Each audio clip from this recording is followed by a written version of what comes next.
Hi everyone, welcome to my channel. मैले vlog नबनाएको एकदमै नै धेरै भइसक्यो तर it's never too late to restart again भनेर चाहिँ फेरि म आज vlog बनाउन गइरहेको छु। आज चाहिँ म एउटा जेन्डर रिभिल मा जाँदै छु अनि काइन्ड अफ अर्गनाइजर हैन।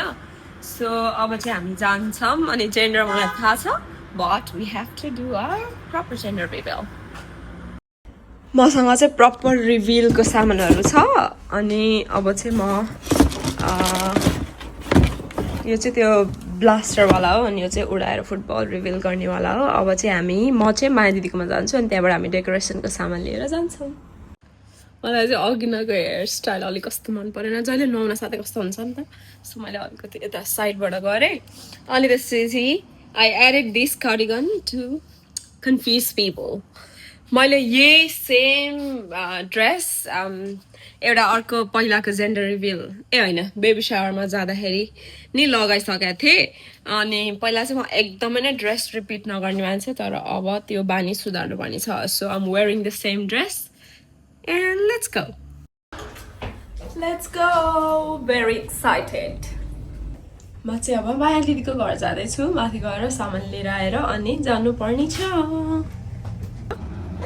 अब चाहिँ हामीहरू जाँदैछौँ गाइजहरू यसरी बलुन सलुन लिएर।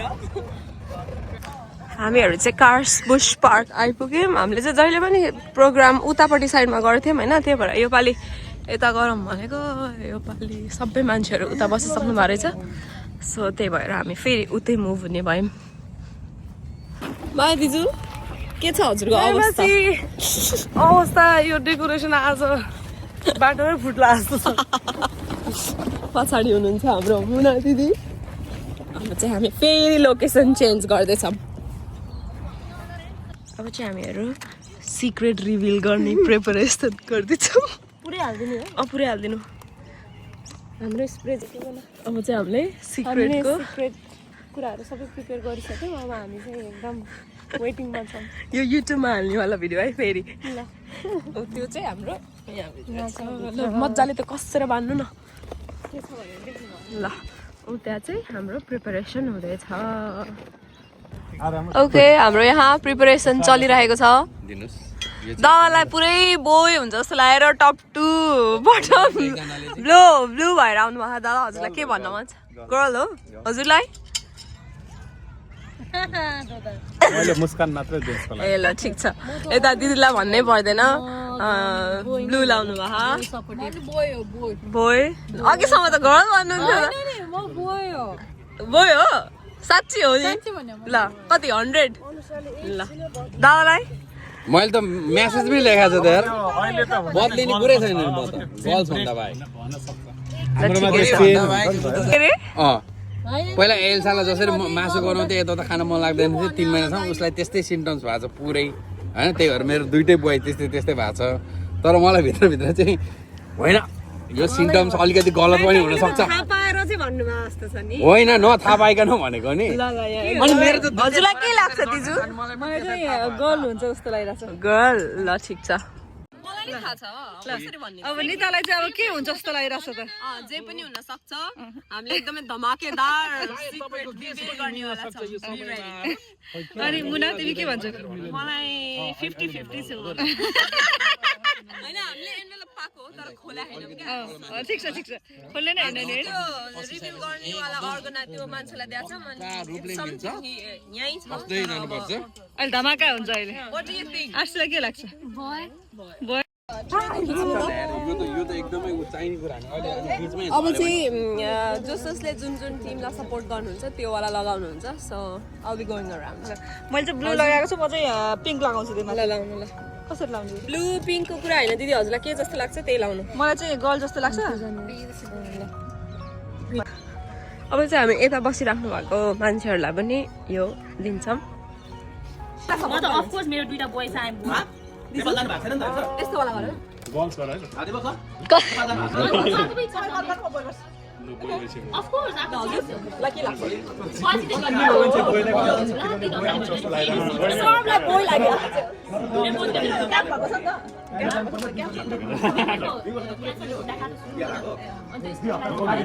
कसलाई सपोर्ट गर्न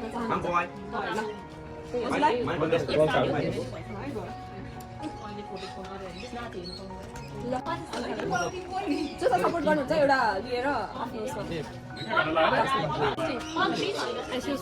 Oh my god, lot of boys. There's so many now. There's no like girls. There's only one girl, I think.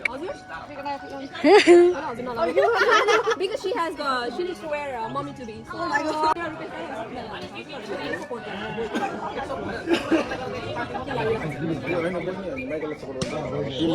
Football team सबै भतिज नै हुन्छ भने फुटबल टिम बनाउनु पर्यो त्यो गाह्रो राष्ट्र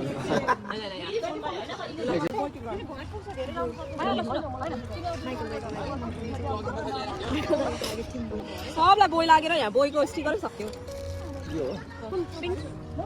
खै यहाँ ल्याउनु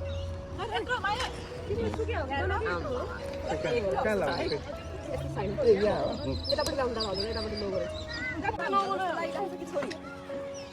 मलाई त छोरी नै चाहिन्छ छोरीको एउटा निकालेर कालो के अरे फ्रेम छैन त्यो टास्ने त्यो यो स्टिकर के सबैले ए त्यो फ्रेम ल्याएन बाबालाई चाहिन्छ है हजुर बाबालाई पनि लानु बाबालाई चाहिँ बोय हो भन्दैन बाबाले बाहिरै हुन्छ त्यो गल कहाँ भन्ने खालको छ बाबा यहाँ बोय भन्ने भइरहेको छ थाहा छैन अब आएन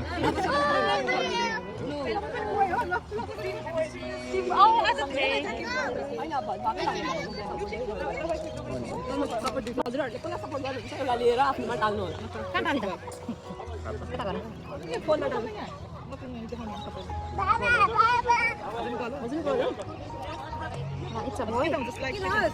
मन्छु चञ्चल नगरिकन ओके एभ्रीबडी थिङ्क रेचलले भनेको चाहिँ मिल्न सक्छ है लास्ट टाइम पनि मिलेको थियो Boy, where boy?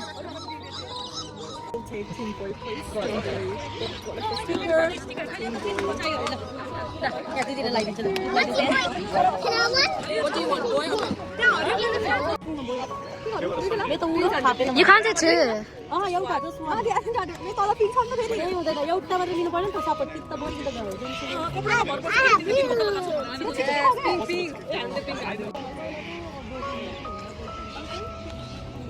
यो त के हो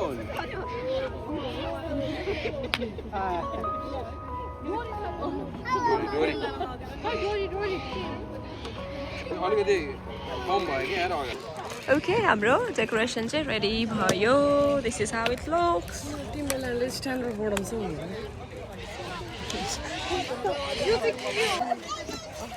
Why is the cake?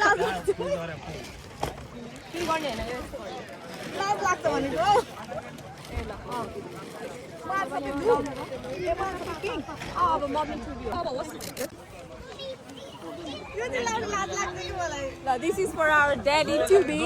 एक अर्काको एन्टी हो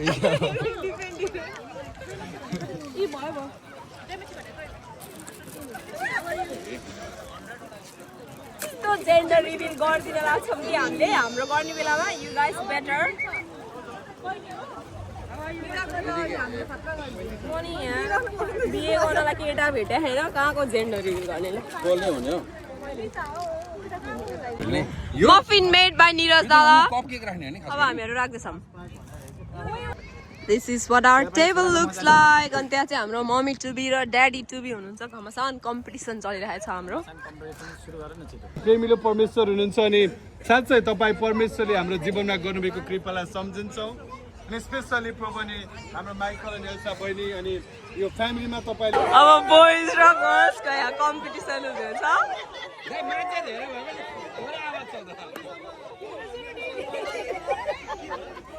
One, two, three. अब गर्ल्सको कसको ठुलो आवाज आउँदो रहेछ ल ठिक छ अब चाहिँ हाम्रो ल ल ल ल ल ओहो ल मम टु बी र ड्याड टु बी रेडी हो रिभिलको लागि ल 1, 2, 3 त्यो कपडा मजाले मिलाएर खोल्नु होला अनि त्यहाँभित्र चाहिँ जेन्डर हुन्छ फुटबल हामीले स्प्रे गर्ने सँगै ओके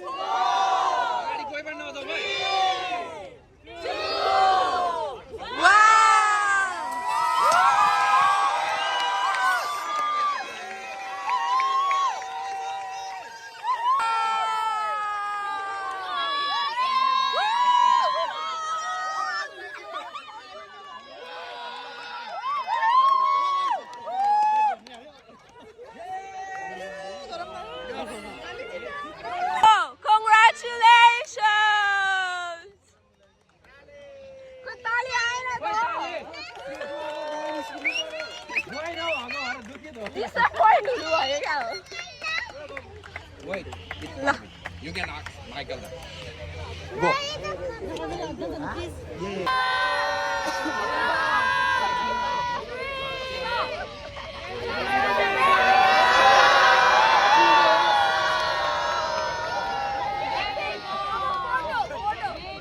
हामीले चाहिँ रिभिल गरेर भ्यायौँ त्यो केक पनि उता लिएर हिँड त उता अनि यो हाम्रो डेकोरेसन चाहिँ स्पेशल माया दिदीले गर्नुभएको हो कसैलाई एकदमै यो डेकोरेसनहरू अफोर्डेबल प्राइसमा गर्नु छ भने चाहिँ please do contact us she is very good Maya दिदीको डियर हस्बेन्डले के भन्नुहुन्छ दिदीको डेकोरेसन स्किलको बारेमा अब हामीहरू अफिसियली जाने तयारी गर्दैछौँ भन्न खोजेको के गर्नुपर्ने हो मैले कस्तो कतिको सपोर्ट गर्नुहुन्छ हजुर आफ्नो एकदम सपोर्ट गर्छु दाले एकदमै नै धेरै सपोर्ट गर्नुहुन्छ जति बेला जे फोन गरेर बुढा भने कि ल्याइदिइहाल्नुहुन्छ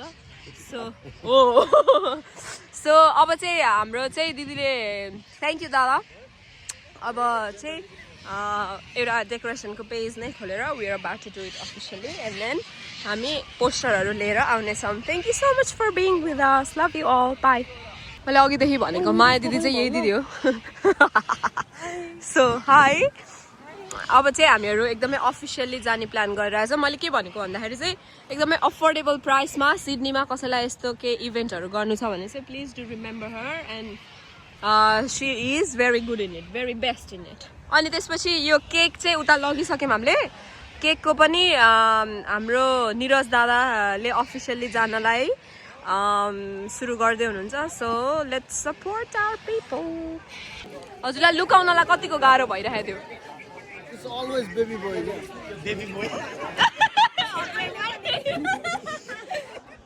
दादा हजुरलाई कस्तो फिल भइरहेछ मलाई जसले जे भन्यो भने मलाई थाहा छ दादालाई एकदमै बेबी गर्लहरू मनपर्छ अफकोर्स अब त्यो के अरे होला त भन्न पाइहालिन्छ नि होइन तर हि इज भेरी ह्याप्पी थियो र थिएन होइन दादाले अघि त यस्तो भन्दै हुनुहुन्थ्यो इच एन्ड एभ्री मेम्बरलाई थाहा छ कि मैले भनेको कुरा एउटा स्ट्यान्डमा त बस्नु त पर्यो अब त सपोर्टमा हुनुहुन्थ्यो अब ल मलाई एउटा कुरा के खुसी लाग्यो भने बेबी गर्ल भनेर थाहा पाउँदाखेरि नि माइकल भेनाको मुखमा डिसअपोइन्टमेन्ट चाहिँ थिएन अफकोर्स त्यो हुँदैन नि मैले भनिरहेको छु त दादाले के थाहा छोरा पाएको भए अर्को पालि पाउनु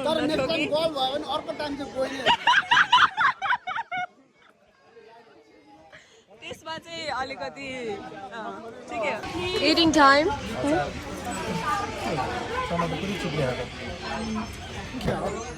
छोरी भएर खुसी भएर माइकल दाइले हातले गम दिँदै हुनुहुन्छ यहाँ छोरीको खुसीयालीमा ओके हाम्रो जेन्डर रिभिल चाहिँ सकिसकेको छ अब चाहिँ हामीहरू प्याकअप गरेर घर जाँदैछौँ Alright, that's it with our gender reveal. सकेको छ म चाहिँ घर जाँदैछु थ्याङ्क यू सो मच मलाई धेरै ब्लगहरू नबनाउनु भएको भएर चाहिँ भिडियोहरू राम्ररी खिच्न नआएको त भन्दा पनि यताउता हल्लिने के हुन्छ बट विल गेट देयर 2026 मा चाहिँ हामी अल धेरै ब्लग्सहरू गर्छौँ okay thanks for watching love you by